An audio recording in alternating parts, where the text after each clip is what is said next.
I'm Jeff Marshall, and this is the Crucible. My own Crucible, actually. If you know me, you've heard me talk about Crucible moments. And Crucible moments are essentially severe tests or trials that people have to get through. They happen often. They are usually major events, and most of the time, the trauma from those events really impacts us and changes us in a way that we can't even anticipate.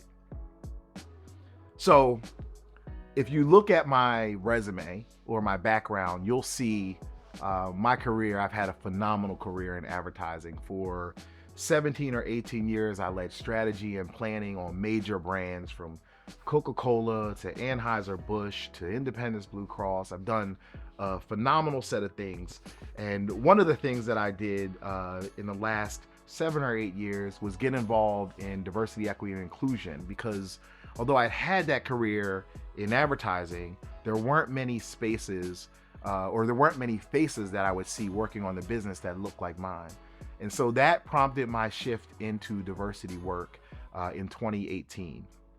What's interesting is since 2018, I've garnered an unprecedented amount of accolades, including actually making it into the Marketing Hall of Fame, including being named the Mosaic Center Guardian.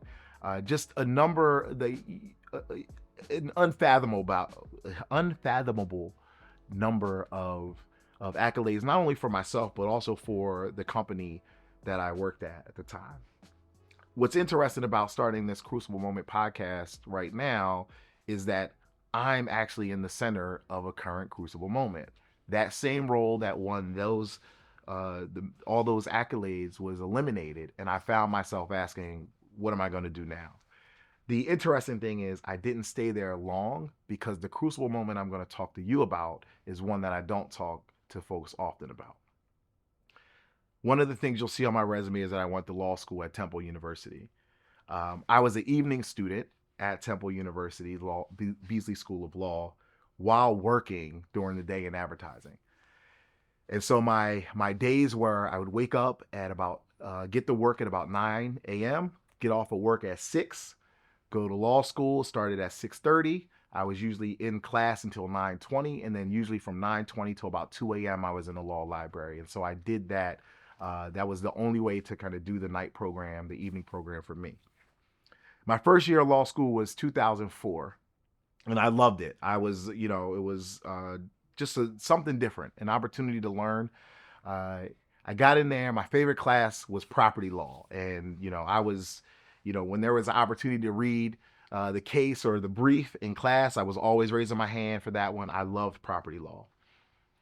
At the end of my first year, and notoriously the 1L year, the first year is the hardest year for any law student. So at the end of my first year, I ended up having an F in property law. Now, mind you, I've never had an F before in my life in any class. The interesting thing about law school, or at least Temple Law, is that you get one crack at the apple. There's one final exam. There's no midterms. There's no pop quizzes. And it's graded anonymously and on a curve.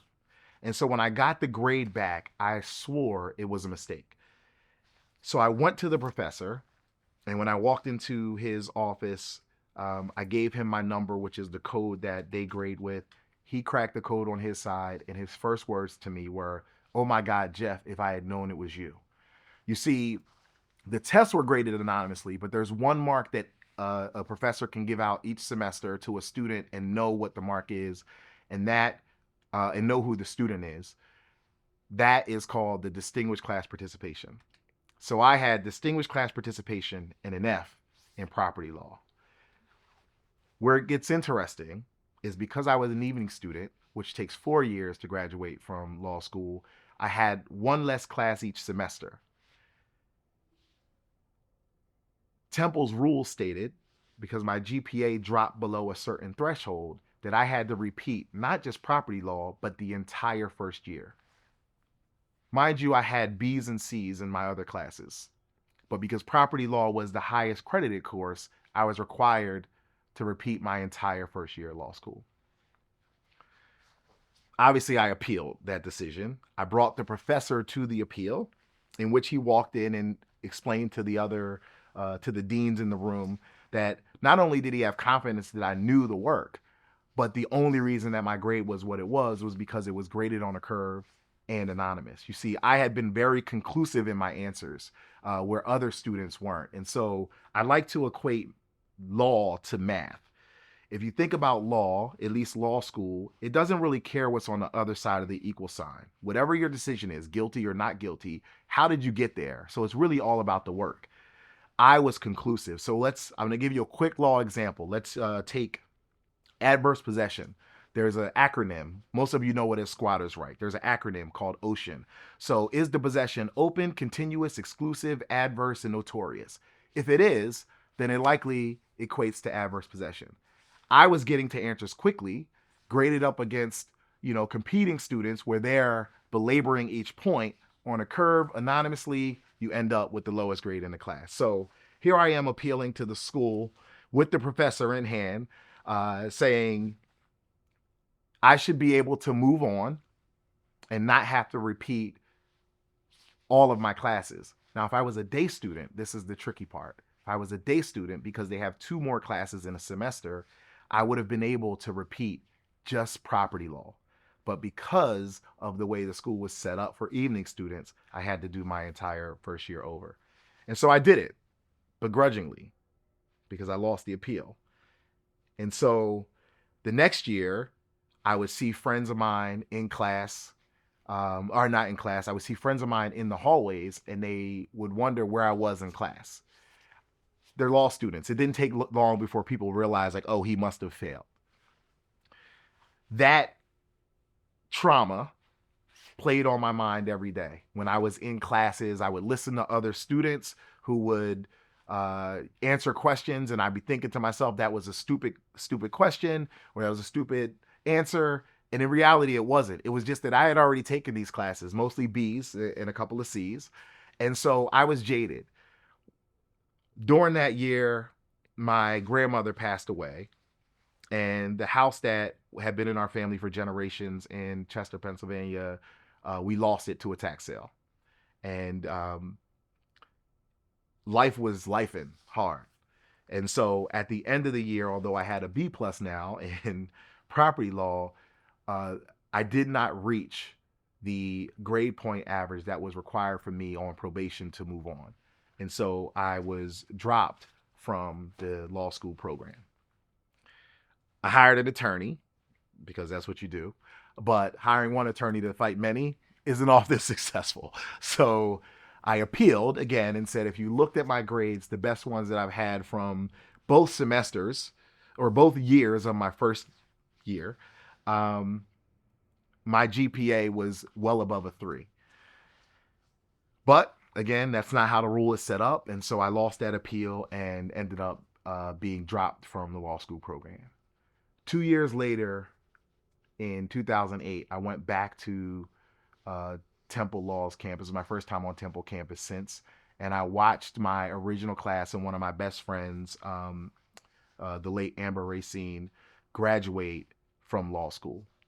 And sitting there watching my entire class walk across the stage, I thought, that should be me. And so I appealed again. And when I appealed this time, I went by myself. I said to the school, the late Joanne Epps was the dean at the time.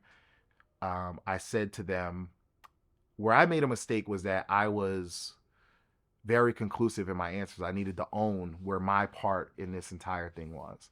But then I suggested to the school that given that law school is such a competitive space with high achievers and overachievers, that the embarrassment and shame that sits on a student after failing and having to repeat is one that could be unbearable, and that perhaps they should allow a student in that situation to take a gap year. In my previous appeals, I was always appealing to move forward to my 2L year. In this appeal, I actually said to them, I'm asking to repeat my 1L year because this time it'll be a fresh start. I don't have to walk the hallways and have my head down. I don't know anyone here. It would be a true fresh start. I'd already moved past the past the grief of my grandmother's passing, and I appealed to the school to repeat my 1L year a third time.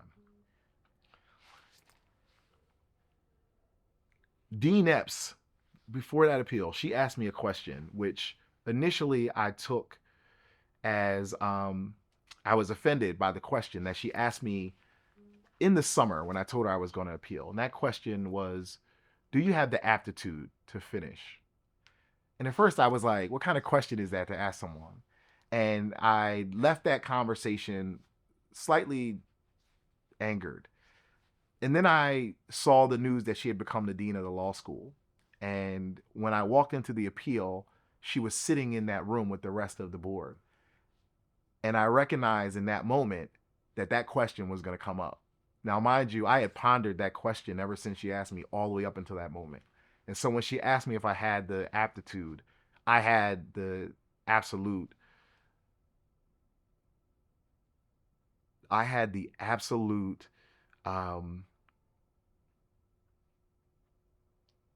how do I say this? I was absolutely sure that my answer was the correct answer. And not only was it, do I have the aptitude to finish law school, but I had the will to finish. And that I don't leave things that I start unfinished. And so I won that appeal. And I restarted my 1L year in 2008. And by the time I graduated in 2012, I was the class speaker for the evening division. And so that story, I usually don't tell a lot of people. It was embarrassing. A lot of my friends this will be their first time hearing this story. It was embarrassing, but it was my crucible moment, right? I came to a fork in the road, and when I got to that fork in the road, I had two decisions to make. And my decision was that I'm going to move forward, and I'm going to use this as an opportunity to learn. And so what I learned in that moment and pushing through it was that sometimes you are the bump in the road. You are the thing that's holding you back. And so that's why I started a program at work and talked about this moment for the first time in I don't know how many years. And that's why we right now have a podcast called The Crucible. Because of all the accolades, if all that stuff goes away, we still have to deal with the situations that we get put in, and we still have to find ways through those situations. Crucible moments will happen, they'll come and go. What you do when you approach a crucible moment is completely up to you, and that's what defines you, not the moment itself. I'm Jeff Marshall. Welcome to The Crucible. Thanks so much for watching this episode of The Crucible with Jeff Marshall. If you would like to be a guest on the program, let's be in touch. And be sure to stay connected with us through your favorite platforms. The Crucible with Jeff Marshall is part of the Alive Podcast Network and can be found in audio-only format wherever you listen to your podcasts.